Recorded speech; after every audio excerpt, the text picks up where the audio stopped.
ہمیشہ خوش رہنے کا مطلب یہ نہیں کہ سب ٹھیک ہے، اس کا مطلب یہ ہے کہ آپ نے فیصلہ کر لیا ہے کہ اپنے رب کے سوا اپنے دکھ کسی کو نہیں دکھانے۔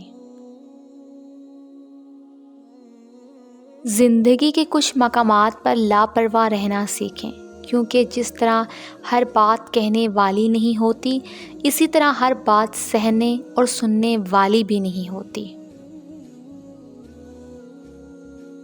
خوبصورت الفاظ ہمیشہ سچے نہیں ہوتے اور سچے الفاظ ہمیشہ خوبصورت نہیں ہوتے۔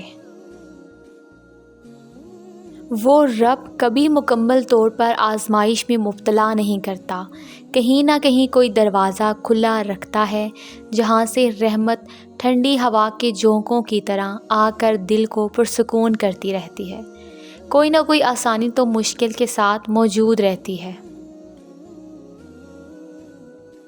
مسئلہ یہ نہیں کہ حق بات کہنے والے علماء کرام ختم ہو گئے ہیں، مشکل یہ ہے کہ ہم صرف اپنی مرضی کا حق سننا چاہتے ہیں۔ اجنبیوں کو ہماری ذات اور کہانیوں میں کوئی دلچسپی نہیں ہوتی، وہ صرف اتنی دیر متوجہ ہوتے ہیں جتنا ان کی مصروفیات کے درمیان فارغ وقت ہوتا ہے۔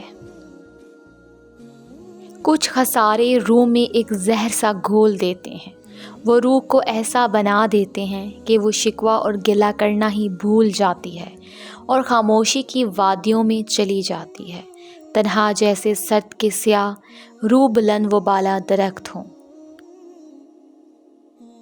اگر آپ کو یہ ویڈیو اچھی لگی ہے تو ویڈیو کو لائک کریں، چینل کو سبسکرائب کریں۔ تو ملتے ہیں اپنی نیکسٹ ویڈیو میں، اپنا خیال رکھیے گا، اللہ حافظ۔